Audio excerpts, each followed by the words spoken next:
Good morning. I'm Mark Dambley, Chair of the Board of Trustees. Before we begin, let me thank our trustees for taking the time to participate in today's meeting. These are indeed unprecedented times for our university, the state of Pennsylvania, our nation, and our global community. At the conclusion of our agenda, President Barron will use the remaining time to provide an update on the university's response to the coronavirus pandemic. For the sake of audio clarity, for the public listening to the audio stream via WPSU, trustees should mute their connection when they are not speaking. Shannon, please call the roll. When your name is called, please be sure to unmute your connection. Shannon? Thank you. Amorous? Here. Aaron? Here. Brown? Casey? Here. Hotner? Here. Color? Here. Dambley? Here. D'Andrea? Delegati? Here. Detweiler? Here. Dietrich? Dunn? Duran? Here. Dunn? Benza? Here. Hahn? Here. Harpster? Here. Hartzler? Here. Hoffman? Here. Dubelier? Here. Kleppinger? Here. Lubert? Masser? Here. Oldsey? I'm here. Paterno? Here. Segula? Pope? Here. Ott? Here. Rakowicz? Here. Rapp? Here. Redding? Rivera? Schneider? Here. Schuyler? Here. Short? Here. Chanel? Here. Tribeck? Here. Wagman? Here. Wolf? Shipley? Here. Thank you. We have a quorum with, you can proceed. Thank you, Shannon. This is Ted Brown. I called in late, missed the roll call. Thank you, Ted. I've got you. Thank you. Thank you. The sole purpose of today's meeting is for the Committee on Finance, Business, and Capital Planning, and then the full board to consider and act on a resolution authorizing the university to negotiate a funding agreement with the state employees retirement system and to incur related indebtedness for that funding agreement. A copy of the resolution has been provided to trustees in advance. For the public listening to the audio stream via WPSU, the resolution and supporting information is available at www.trustees.psu.edu. Again, www.trustees.psu.edu under the Meetings tab. We will now adjourn the meeting of the full board and call the meeting of the Committee on Finance, Business, and Capital Planning into session. Chair Schneider, please preside. Thanks, Mark.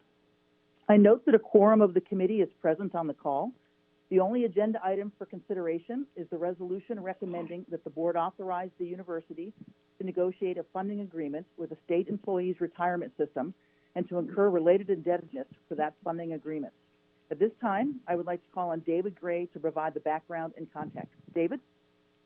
Thank you very much, Mary Lee. And if I can ask the board to please turn to the slide deck that was provided on board effect to the second slide, which will provide an overview that I think you'll be familiar with based upon our presentations at the last two board meetings. As of December 31st, the overall unfunded actuarial liability of the entire state employees retirement system stood at approximately $23.4 billion. As you know, a proportion of the total Penn State's payroll to the total we were really attributed about a 5.9% share of that total liability, right at about $1.38 billion. Penn State is considering pre-funding 75% of that liability, currently estimated to be in a range between 1.036 and 1.06 billion. We will receive from the State Employees Retirement System an audited liability in April, and we will be looking at a reduced risk target in the payment range of somewhere between 1.1 and 1.127 billion, which would give us a reasonable cushion as we plan to address this payment of this liability. Turn to the next slide, please. So what in effect is Penn State buying from SERS?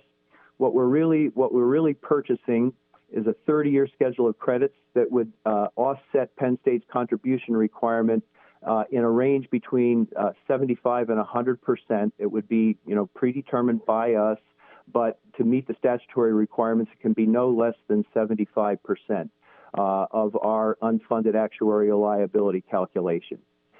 What we are currently estimating funding at 75% would require a payment between 1.036 and 1.127 billion, as I mentioned before.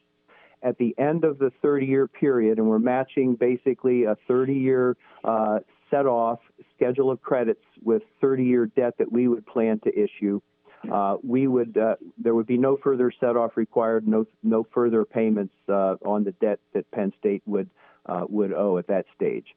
What we are not getting is any reduction in future risk attributable to future performance of the State Employees Retirement System. So this is really addressing what has happened in the past and up to the present time.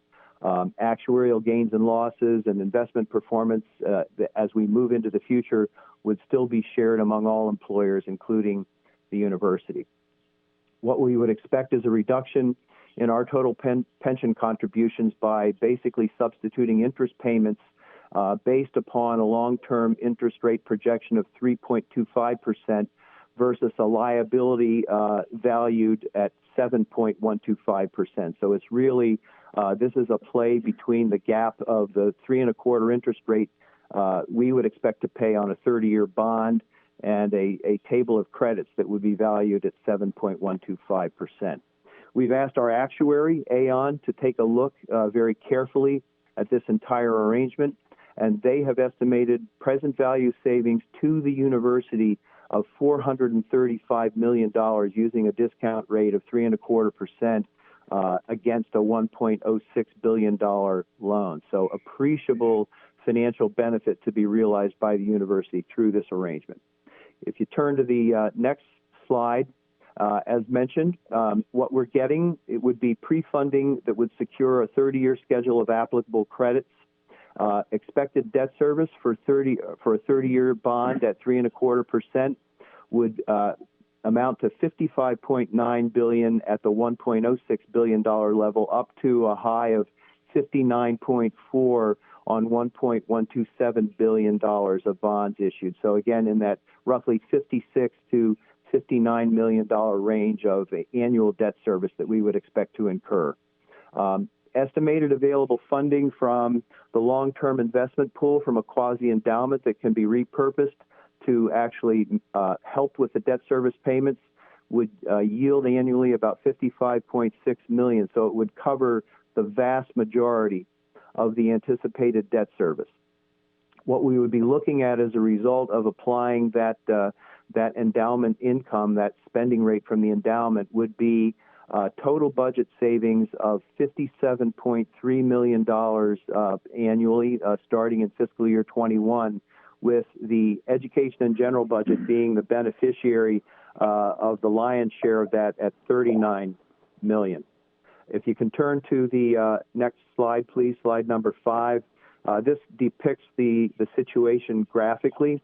After we would apply a $93 million credit that we would SERS, the net amount that we would do that would be due to SERS from the university would be $44 million, as opposed to $137 million otherwise. We would, take against that the amortization of our pre-funding credit, what we would owe, a modest shortfall for debt service, and the estimated Penn State expense after pre-funding would be $79.7 million, again, representing total savings to the university's operating budget of $57.3 million for the fiscal year beginning July 1st. Next slide, please. So what are some of the risks that we're looking at? Penn State very much is a debtor in this arrangement.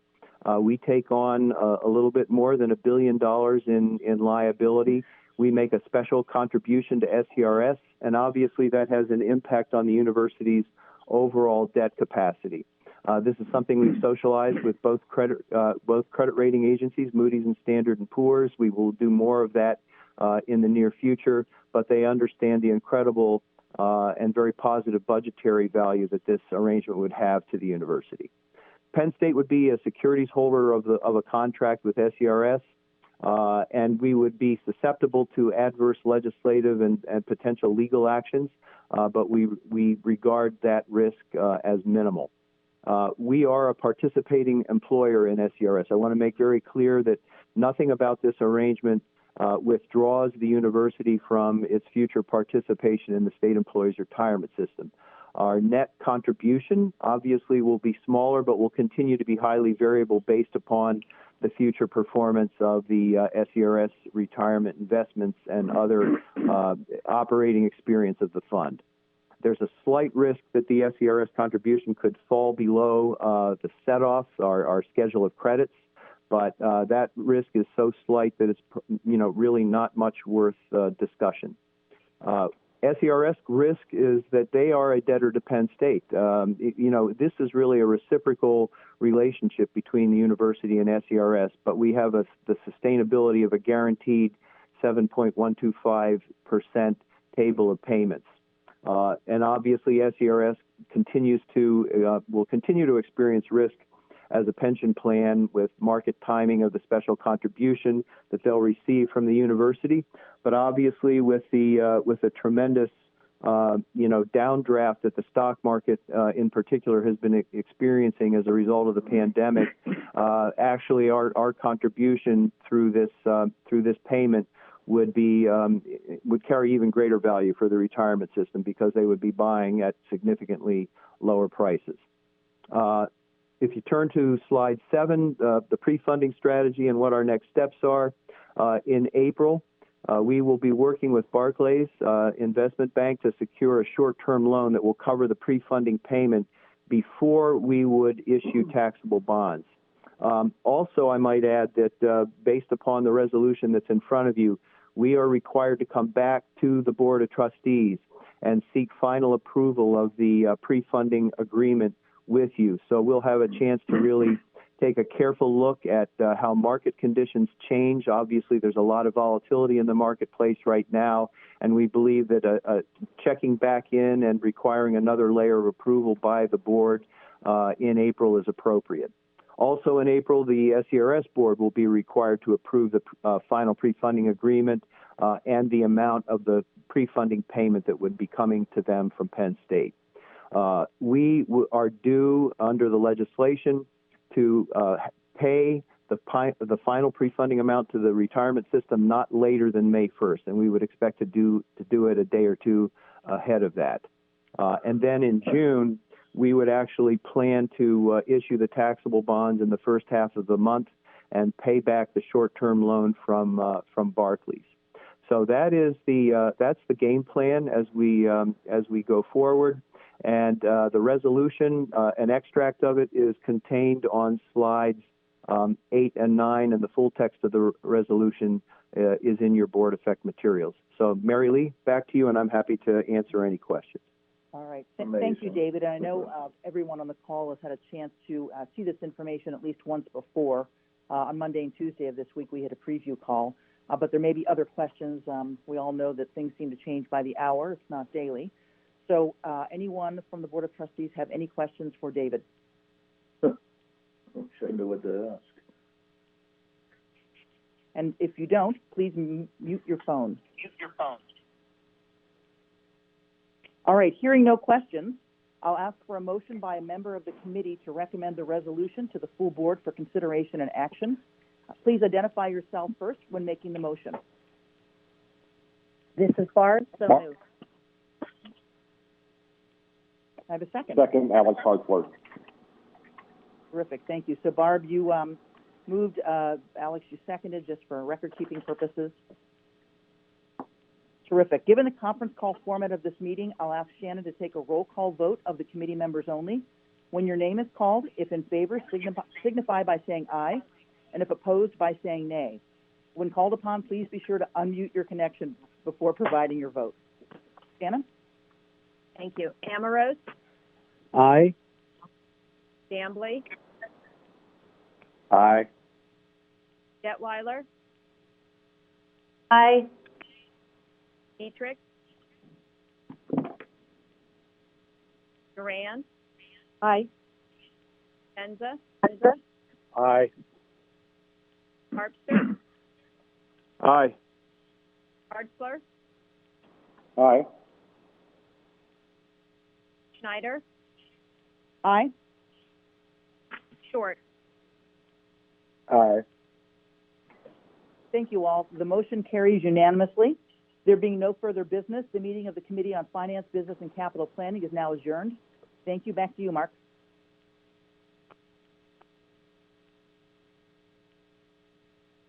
The meeting of the full board is now back in session. Our only agenda item is the resolution authorizing the university to negotiate a funding agreement with the state employees retirement system and to incur related indebtedness for that funding agreement.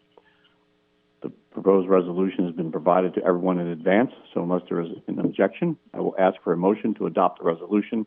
Please identify yourself when making the motion. Mary Lee Schneider, so moved. This is Bill Olsey. I'll second the motion. Thank you. So we've had Mary Lee pass the motion, and Bill second. Given the conference call format of this meeting, I'll ask Shannon to take a roll call vote when your name is called. If in favor, signify by saying aye, and if opposed, say nay. When called upon, please be sure to unmute your connection before providing your vote. Amorose, Shannon? Aye. Brown, Aye. Casey, Aye. Cotner, Aye. Keller, Aye. Dambly, Aye. Andrea, Delegati, Aye. Detweiler, Aye. Dietrich, Duran, Aye. Dunn, Benza, Aye. Hahn, Aye. Harpster,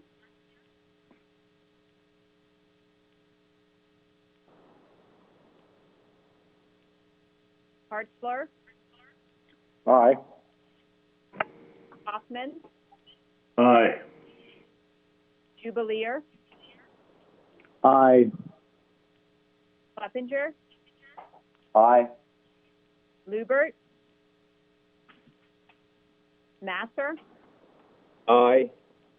Oldsey, Aye. Paterno, Aye. Pagula, Hope, Aye. Potts, Aye. Rakowicz, Aye. Rapp, Aye. Redding, Rivera, Schneider, Aye. Schuyler, Aye. Short, Aye. Chanel, Aye. Tribeck, Aye. Wagman. Aye. Thank you. Thank you. The motion carries unanimously, I believe. Correct, Shannon? Yes. Okay, great. Thanks. I want to thank the members of the board for your participation today on this important matter. I'll now ask President Barron to use the remaining time until noon to update the board on the university's response to the coronavirus pandemic. Dr. Barron. Thank you. So first of all, we are operating and our decisions are really based on, I'm just going to give a little preamble and then start to talk about some of the specifics. We're operating on a group of sort of foundational principles that are guiding what it is we're doing and when we're doing it. One is the health and safety of both students, faculty, and staff. The second is to get our students to the finish line so that they do not have to repeat a semester. You can imagine how important this is for seniors, but for everybody, especially those seniors that are going off into the workforce, but for everybody. And so getting them to the finish line is crucial. And third, the financial well-being of our students, faculty, and staff, because this has the potential to have unprecedented impact. So in a lot of ways, Penn State was fortunate that we started to take this issue seriously very early, and including having Nick, who has been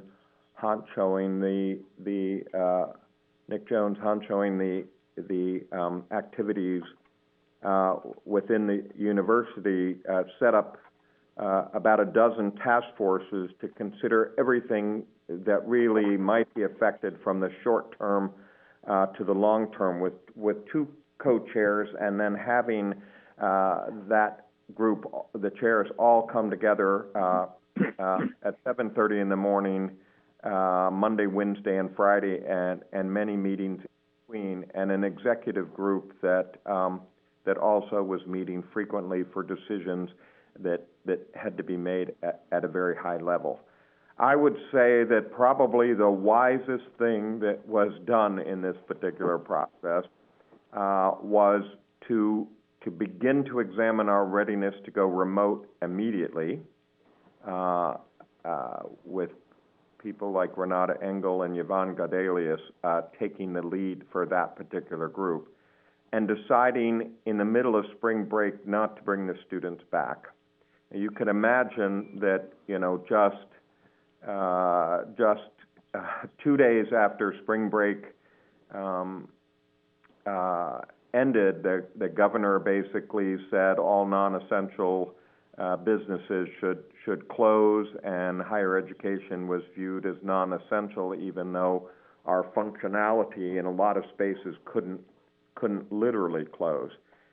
So you can imagine what it would have been like if we had brought all those students back and then sent them home 2 or 3 days later. This would have been close to catastrophic.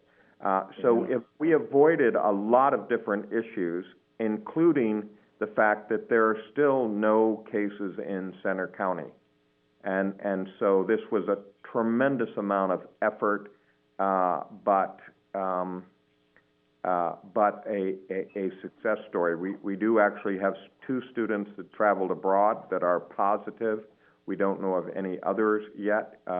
Global programs immediately began. Anytime a country went to level 3, we began to bring people back, and then eventually canceled all spring break programs before they started, and then systematically getting back students as the risk started to grow. So that team, from global programs to the undergraduate education part of it, basically, in my mind, avoided what could have been a considerable catastrophe.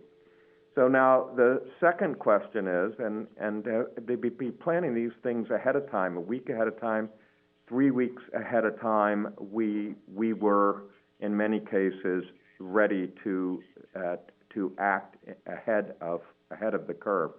So the second part of this is it working? So we're still in the middle of assessing this after 4 days of being remote. But we know that by 10 a.m.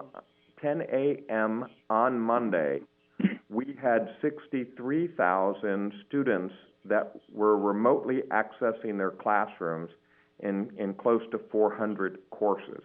So that tells us that that the students are actively participating in that. In 2 days on Starfish for advising, we had over 3,500 meetings that took place, with about 70% of those actually taking place. This is actually quite normal for how it is at Starfish and advising works. We had 96.2% of our students over the last couple of days accessing Canvas. Now that, again, is a connectivity for the courses, and even though there's 3.8% that did not all courses had yet transferred to Canvas. So again, this is a very good sign that this is working. We have a number of good stories in the process of, I met my class in Zoom yesterday for an hour in the middle of the day. It is remarkable to look at the students' faces, see them in their natural habitat other than the classroom, and have them talking about the degree to which being online together at their regular class time was comforting to them, and that they could watch out for each other and see how they were doing. They spoke of amazing number of instances. A senior telling me that our career services out of student affairs was contacting companies that were going to recruit on campus, contacting them to assist them in connecting with students by Zoom for interviews. So you can tell this is a group of people that are still working on the functionality of their jobs and helping promoting career services.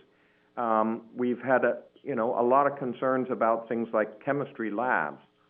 So the science faculty are all joining together on a Zoom to help each other be able to do and show experiments online that will help the students, as opposed to be the best opportunity beyond actually being in the lab and watching the faculty member demonstrate it in front of them. So lots of good stories. A lot of faculty who opened their classes began by asking the students, how are they doing? Did they have trouble connecting?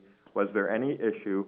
And we will systematically, as we learn who's online and who's not, begin to tap people on the shoulder to see if they're having some problem that is there. We also are monitoring how many students are coming into labs, computer labs, that are open, that have keyboards only in computers that are spaced to give distance and are then cleaned, so that we have a few hundred of those students who don't have bandwidth or opportunities because of income to be able to do this from home, and that's why those labs are being open. So again, we're monitoring that set of students. So there are a lot of good stories. There are some bad ones. We had a student share with a whole bunch of friends not in a class the Zoom ID, and then they proceeded to crash the class and berate the professor, and the professor was quite upset by someone actually trying to intentionally disrupt her class. So, sometimes when it's anonymous, they don't have to have their picture up there. People we know from social media act badly. But at any rate, I think so far we're very positive at how we're doing this and getting better all the time. The issues that came up, and you saw yesterday the announcement, one of them was the extension to the end of the term. I would say that we anticipated that this would have to happen very early on. but we did not want our students to focus on, and faculty to focus on anything other than getting the remote education set up. We didn't want them to think about how we would do exams. We didn't want them to be thinking about other activities. We wanted them to have one focus, get online. And of course, then we hoped that this would relax. So we were prepared again. We were thinking we were going to do this from the beginning. And then, of course, came the guidance from the governor that in-person classes should end, non-essential employees should work from home, and so it became even more logical to do that. The federal guidance in terms of 8 weeks and no more than 10 people. So we were ready and took the step yesterday to extend to the end of the term. Making the decision when we did was also extremely important for our international students. If they were to go home and we were to resume in-person class and they were not allowed to come back or at financial cost to come back, then they would have lost the semester. So many international students really needed to know whether they were going to go home and stay home or have to stay here and perhaps not be able to go home if we waited too long. And so this was probably a significant benefit, much more positive than negative for international students to extend to the end of the term. But at any rate, it would have been something that was going to happen no matter what, and we had been planning for this for quite some time. Of course, in that process was the need to postpone commencement. 45,000 people come in or are here for graduation for the commencement exercises. And of course, 45,000 people, the opportunity for us to be a super spreader in that case, and at any rate, it far exceeds the federal guidelines of 10 people for sure. And so it's necessary to postpone it. Some institutions have canceled commencement. We felt that that was a mistake. They got a lot of students saying, this was a moment of celebration and with our friends. So we have used the word postpone. We may do something initially that's virtual, but we're going to look for the opportunity to bring students back and have some form of celebration. You could imagine using August ceremonies. You could imagine doing something where not so many people were coming in at the same period of time, but we have a team that is working on that particularly, and this is the reason why we use the word postpone. We do want to provide a celebration for our students. There are many, many things related to the campus that we had to contemplate. Child care is one of them. Restaurants, retail, buildings not being used, and of course the hub itself, especially with having what I think was about 700 students in residence halls at UP and another couple of hundred not at UP. I think it's actually much less than that. That was initial numbers. So providing food services and residence for end of the semester. So a lot of different issues. Our child care is closed. The restaurants and retail are closed. The hub is closed. If buildings are not in use, there's an advantage to have them be closed. Residence and food services, we are providing prorated refunds because the students are not using those.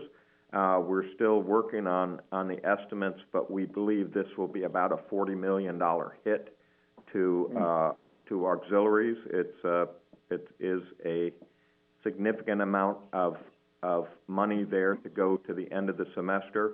We do believe that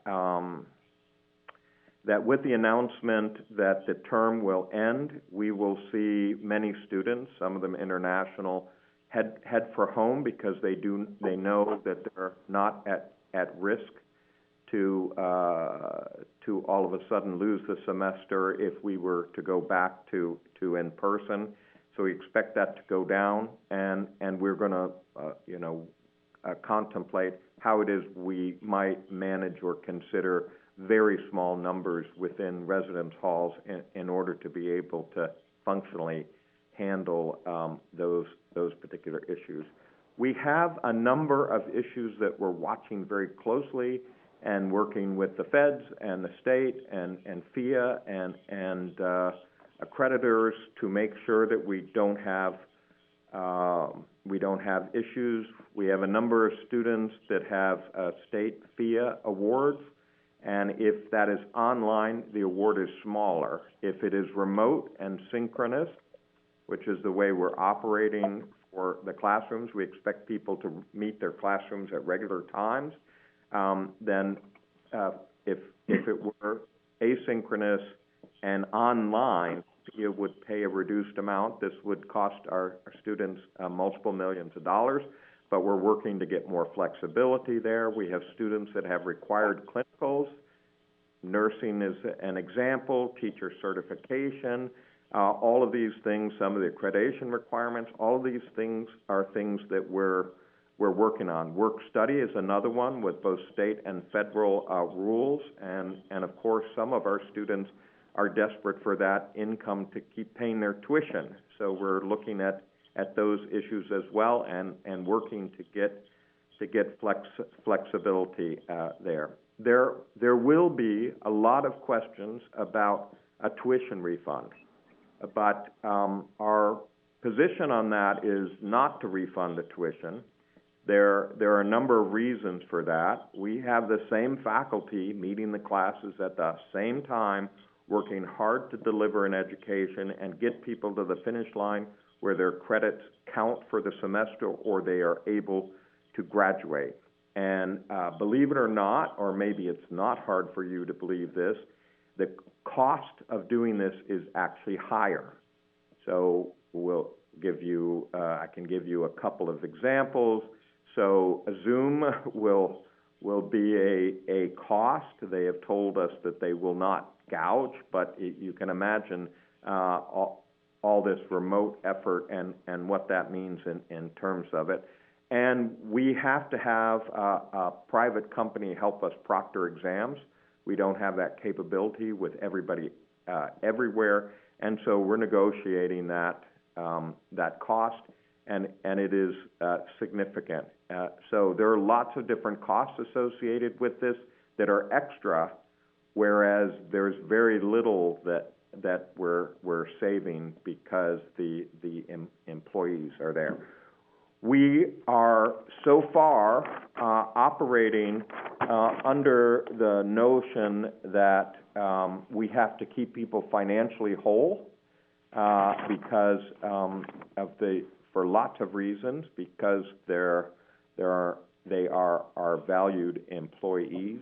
We also are significantly worried that the economic impact on our communities is already profound and would be far worse, but we are working through the degree to which we can actually manage that, which is strongly dependent on the time scale for which this emerges.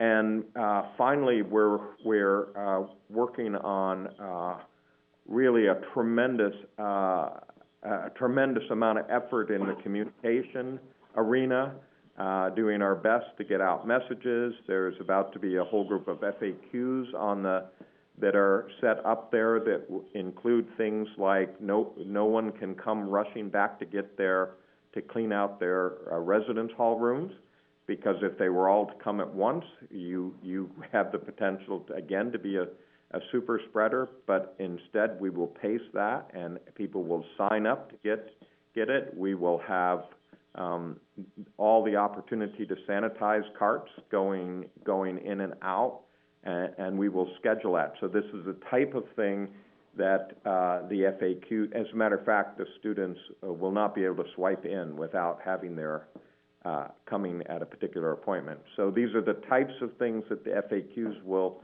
will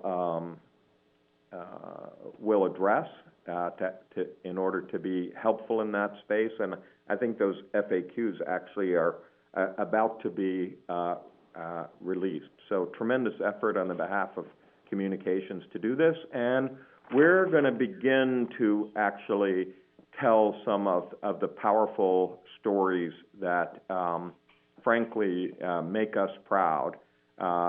You may or may not have heard that Barnes & Noble has offered to put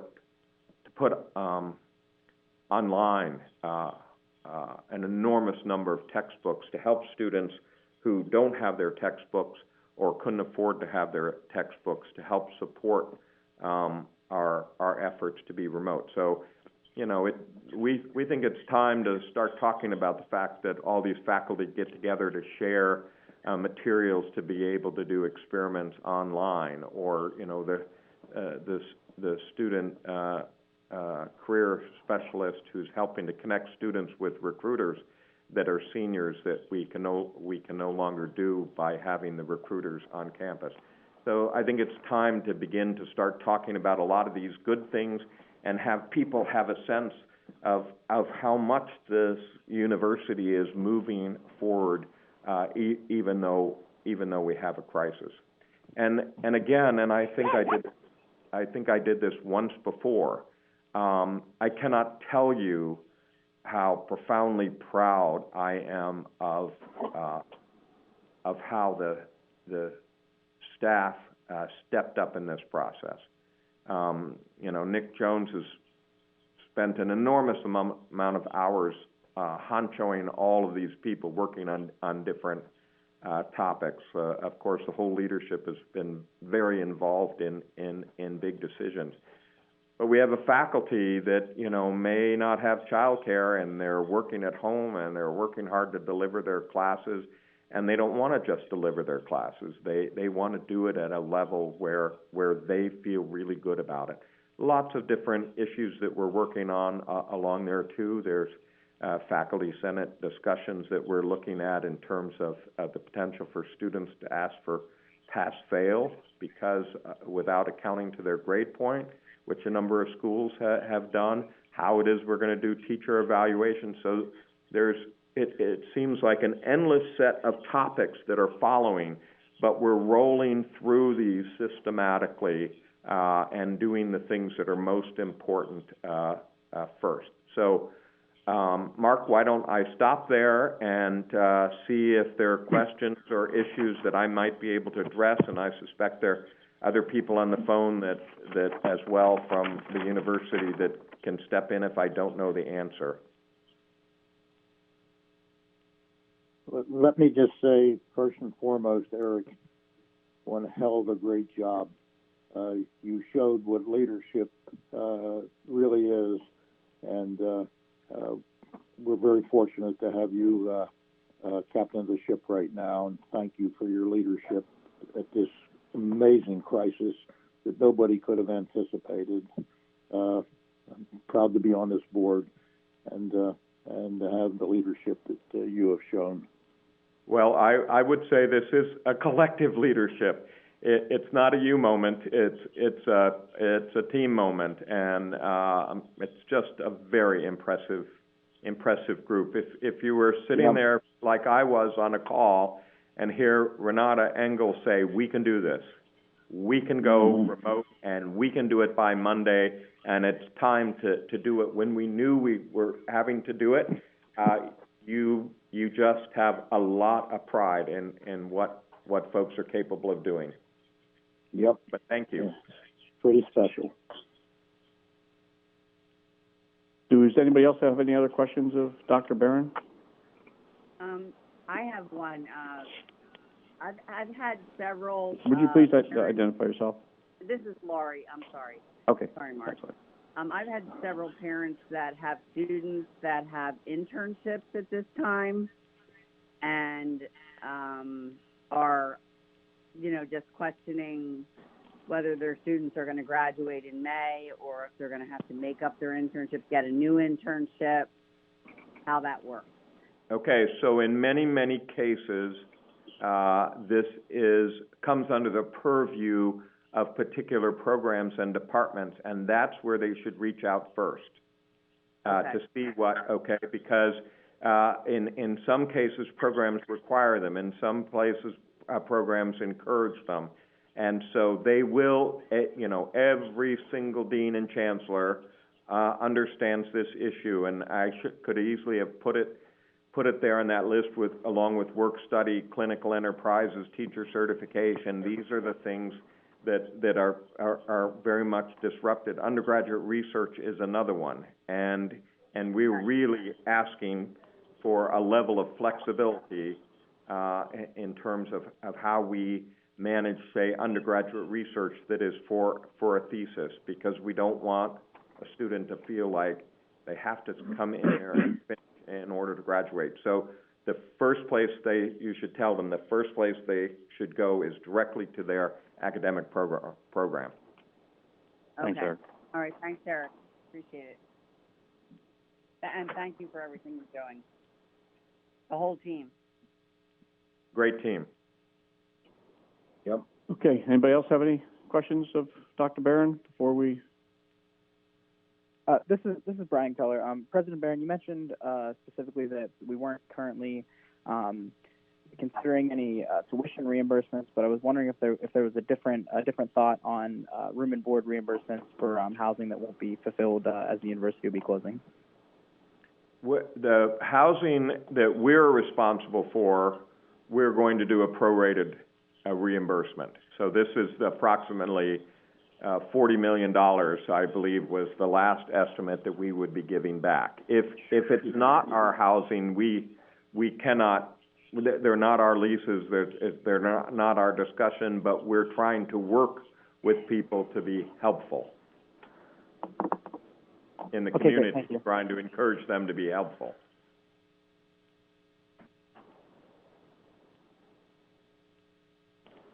Okay, anyone else?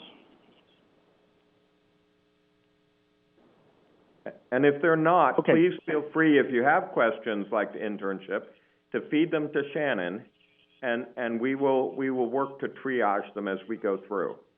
But hopefully you're seeing and hearing that we are taking the big steps, doing it very conscientiously, and then thinking through each of the ramifications and so fee is an example. There's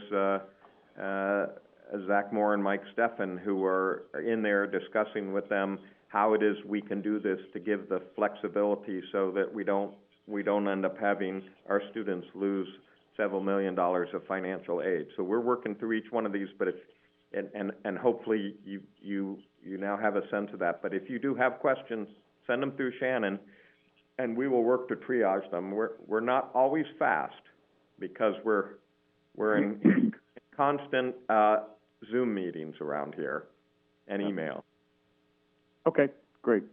So I want to express on behalf of the board our support and appreciation for the many efforts that the students, faculty, staff, and administration have undertaken to continue providing outstanding education to our students and services to our communities. This has been exceedingly difficult, and we're requiring folks to go above and beyond their normal responsibilities, but I believe the work has exceeded expectations, as a number of us have expressed and as Eric has expressed. And on behalf of the board, thank you, and please remember to take care of yourself, your families, and each other, and this concludes today's meeting. Thank you. Yeah, be safe.